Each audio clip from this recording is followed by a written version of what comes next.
वानर, तुम शांति दूत बनना चाहते हो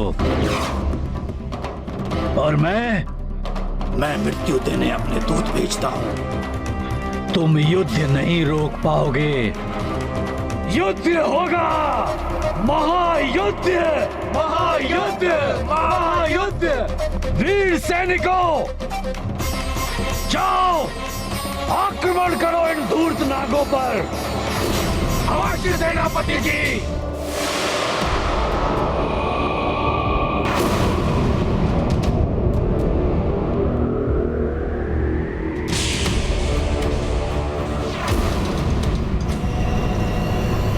अति शीघ्र हम गरुड़ों के राज्य में प्रवेश करेंगे। इस सकरे मार्ग से निकलकर उस घास के वन को पार करते ही हम गरुड़ों के राज्य में होंगे और मेघासुर गरुड़ों के राज्य की रक्षा पंक्ति जलाकर भस्म कर दो।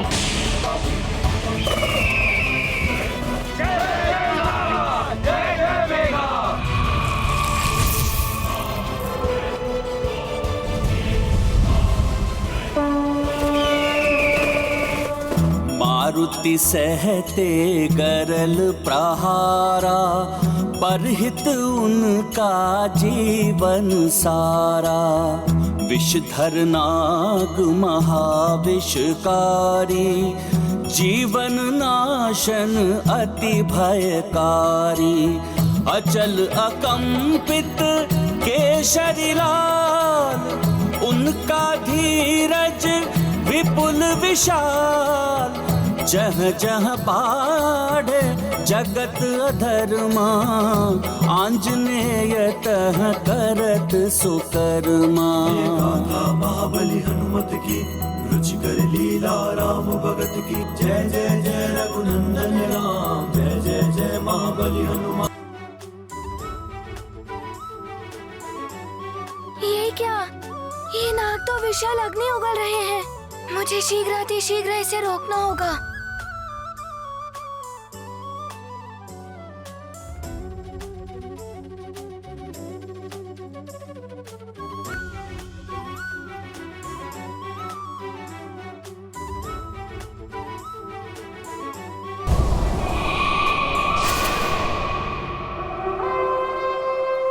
दुष्ट वानर, तुझ में शक्ति है तो इस विष प्रहार को रोक कर दिखा।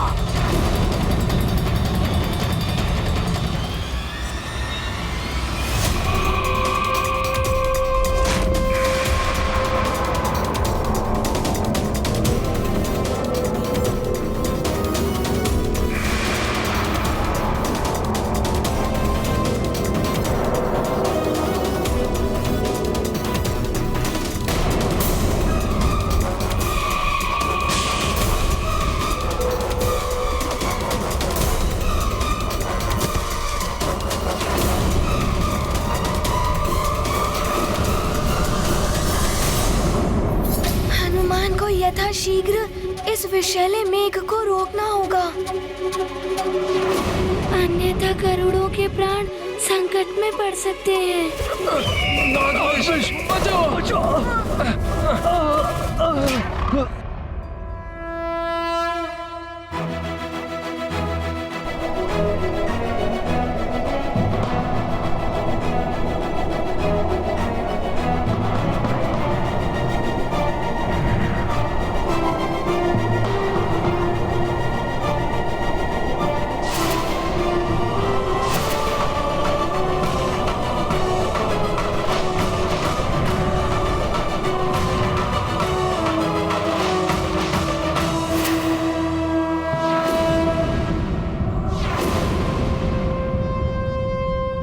वानर, तुमने हम नागों की शक्ति को चुनौती दी है और तीव्र प्रहार करो। रुक जाइए।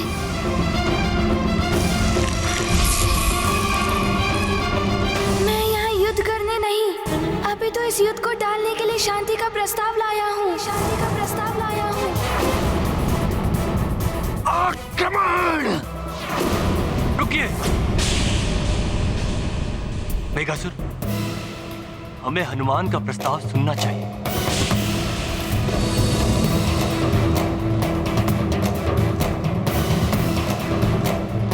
यदि मैं किसी प्रकार गरुड़ राज्य में प्रवेश कर सेनापति चित्रकेतु की सहायता से दिव्य पंख प्राप्त कर लूं और उन्हें महाराज रावण को सौंपने में सफल हो जाऊं, तो असुरों और नागों को भी उड़ने की शक्ति प्राप्त हो जाएगी। तब नागों और गरुड़ों में युद्ध छिड़वाकर मैं इन गरुड़ों का सर्वनाश करवा दूंगा।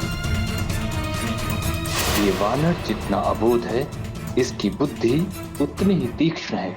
यदि हमने बेझिझक इसका प्रस्ताव स्वीकार कर लिया तो इसको मेरे छल पर संदेह हो जाएगा और ये पुनः मेरे मार्ग में कोई अवरोध उत्पन्न कर देगा।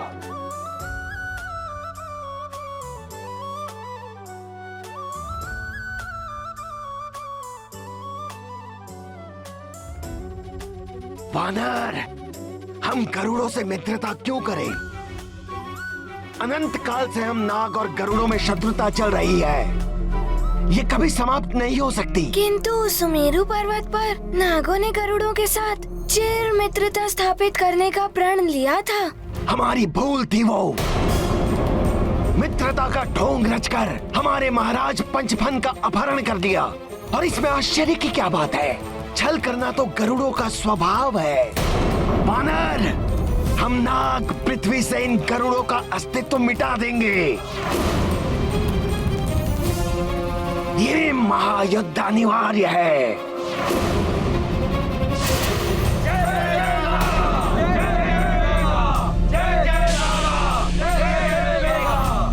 नहीं मेघासुर जी, स्वयं पक्षीराज जटायु जी ने मुझे विश्वास दिलाया है कि उन्होंने महाराज पंचफन का अपहरण नहीं किया है।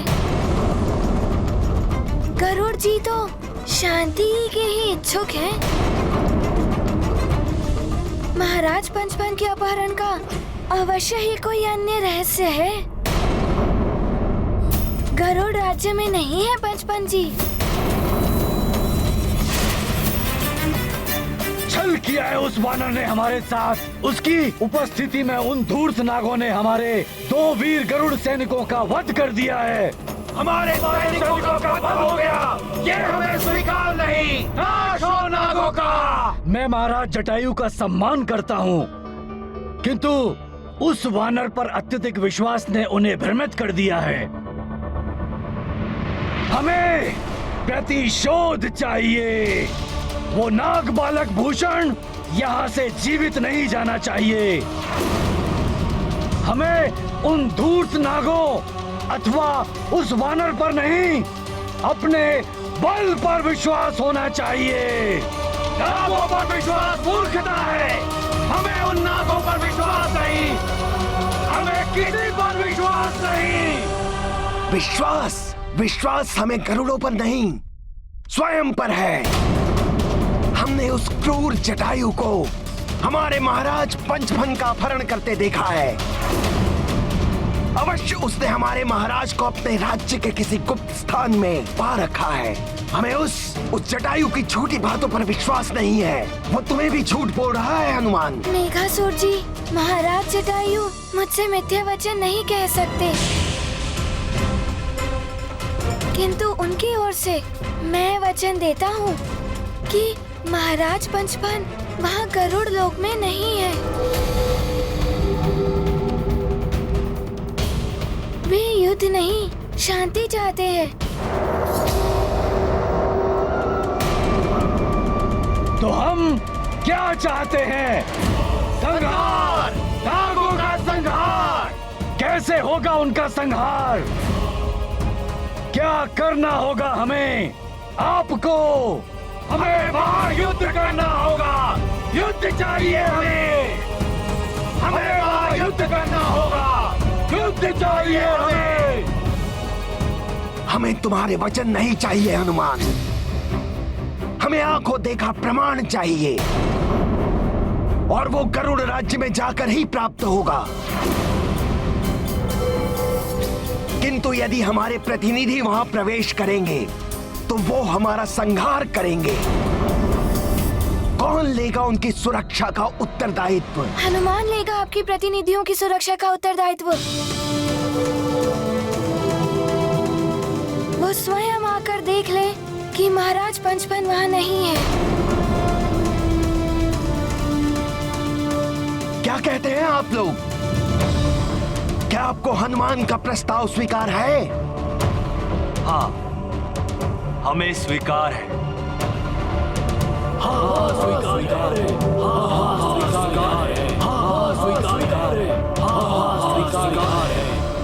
हनुमान, हम तुम पर विश्वास करके ये युद्ध रोक रहे हैं, लेकिन हमारी चेतावनी सुन लो।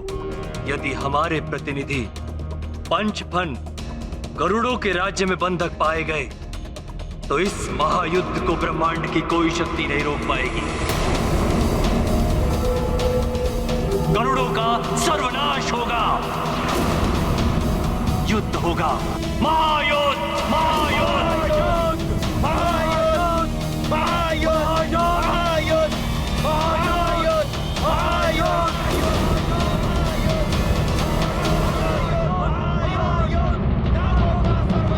युद्ध, महायुद्ध, युद्ध। शांत हो जाइए।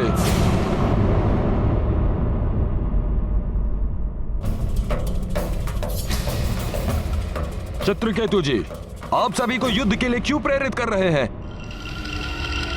क्योंकि मैं अपने अंतिम श्वास तक अपने मातृभूमि गरुड़ राज्य की रक्षा के लिए प्रतिबद्ध हूँ। मातृभूमि की रक्षा करेंगे, मातृभूमि की रक्षा, मातृभूमि की रक्षा, मातृभूमि की रक्षा करेंगे, मातृभूमि की। शांत हो जाइए। हमें युद्ध से कोई लाभ नहीं होगा। उससे केवल विनाश, रक्तपात और जनसंहार होगा। हम ये युद्ध रोक सकते हैं। चित्रकेतु जी, हमने हनुमान को शांति संवाद के लिए भेजा है। हमें उसकी प्रतीक्षा करनी चाहिए। वो कोई ना कोई मार्ग अवश्य निकाल कर लाएगा। और पराजय महाराज, उसका तो हमें और भी भारी मूल्य चुकाना होगा। हमारे पुरखों का मान, गरुड़ों का संचित इतिहास, क्या ये सब हम भुला दें? नहीं महाराज, हमें ऐसी शांति नहीं चाहिए जिससे गरुड़ जाति का अपमान हो। शांति स्थापित करना अत्यंत महत्वपूर्ण है। आप अपने प्रतिनिधियों को कल प्रातः ही भेज दीजिए। सत्य स्वतः ही प्रमाणित हो जाएगा और तब तक ये युद्ध विराम आप स्वीकार करें। मैं महाराज जटायु और गरुड़ सभा से अनुमति लेने जा रहा हूँ कि वो नाग प्रतिनिधियों को गरुड़ राज्य में प्रवेश करने दें।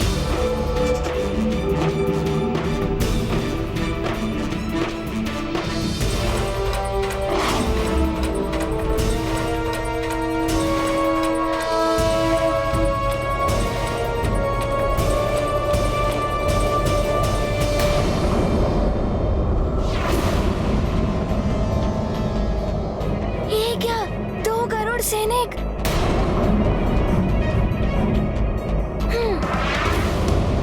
इन्हें क्या हुआ?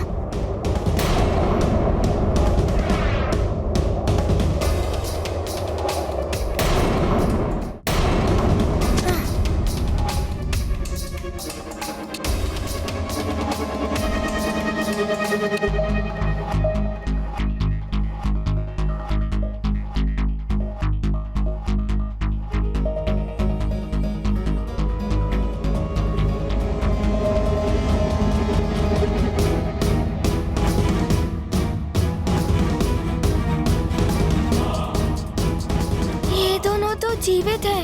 मेघासुर के विष के प्रभाव से मूर्छित हो गए हैं। हे ईश्वर, इनकी रक्षा करना।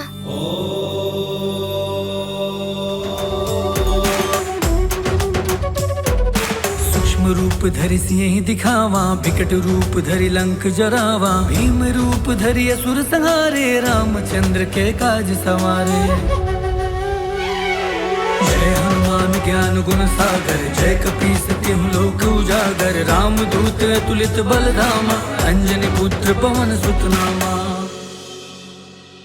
चित्रकेतु जी, राजा को राज्य के हित में निर्णय लेने का अधिकार है और उसी अधिकार से मैंने हनुमान को शांति संवाद के लिए भेजा है।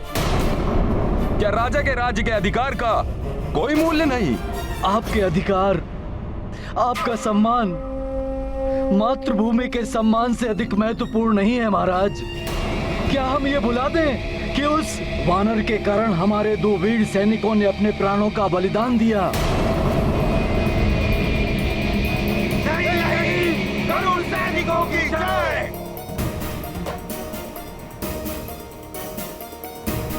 नहीं महाराज, गरुड़ जाति का सम्मान, मातृभूमि के प्रति प्रेम, हमारे वीर सैनिकों की विधवाओं का विलाप, उनके माताओं के अश्रु, ये सब हम कैसे भुला दें महाराज?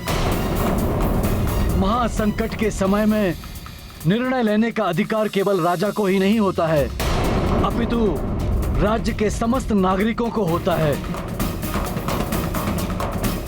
जय गरुड़ राज्य महाराज।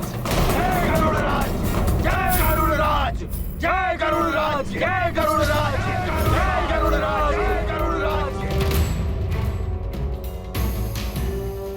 आप लोग स्वयं बताइए महाराज को, क्या आप प्रतिशोध लेना चाहते हैं? चाहते हैं। हाँ, प्रतिशोध चाहिए, युद्ध, हमें युद्ध चाहिए।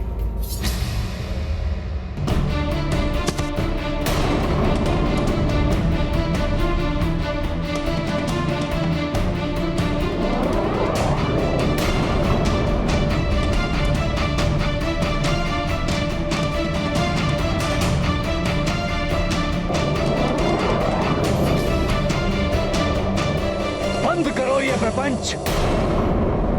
इनकी मृत्यु हो चुकी है, इन्हें कोई पुनर्जीवित नहीं कर सकता।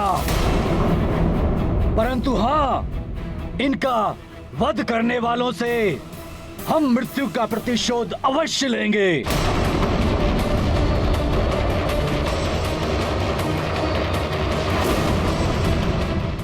है हनुमान महागुण सागर, बाल कपीश त्रिलोक उजागर, जीवन रक्षक हैं बजरंगी, कुमति निवार सुमति के संगी, हरि भक्तों के संकट हारी, बनते मारुति गगन बिहारी।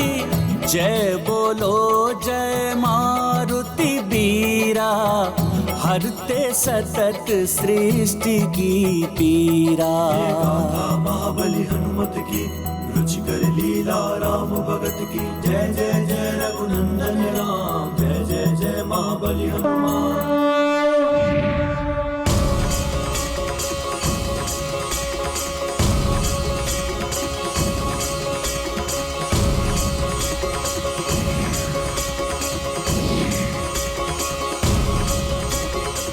प्रणाम महाराज। प्रणाम।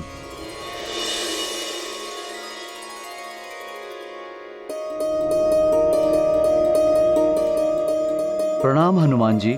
महाराज, सेनापति चित्रकेतु ने हमें आगे बढ़ के नाग सेना का समाचार लाने भेजा था, परंतु नागों ने विष प्रहार कर विष का मेघ उत्पन्न कर दिया। समय रहते हनुमान ने अपना आकार बढ़ा लिया और उस विष मेघ की दिशा पलट दी। उस विष मेघ का थोड़ा सा अंश हमारी श्वास के साथ शरीर में चला गया और हम मूर्छित हो गए।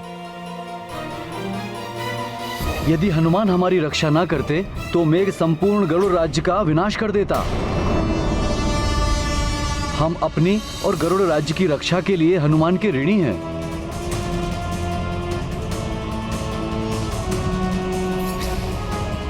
धन्यवाद हनुमान।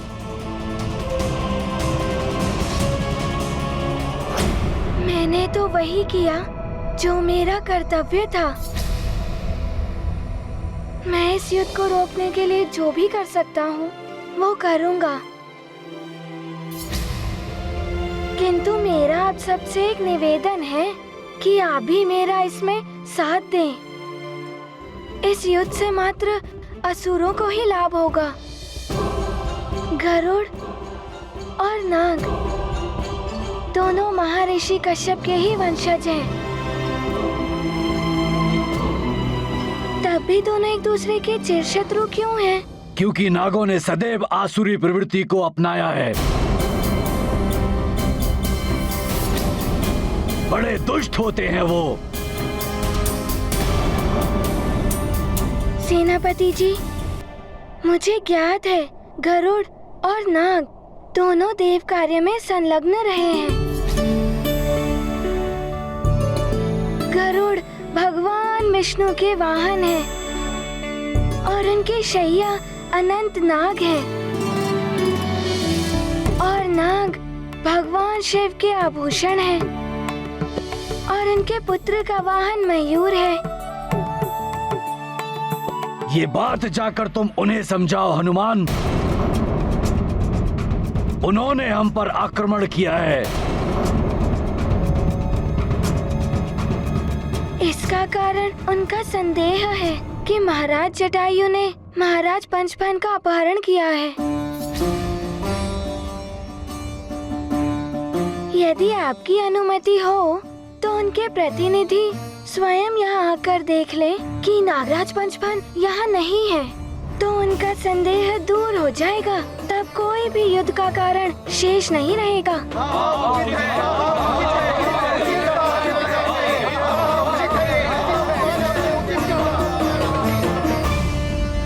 उनकी सेना हमारी सीमा में प्रवेश कर चुकी है। उनके प्रतिनिधि को हम अपने राज्य में नहीं आने देंगे। असंभव है ये।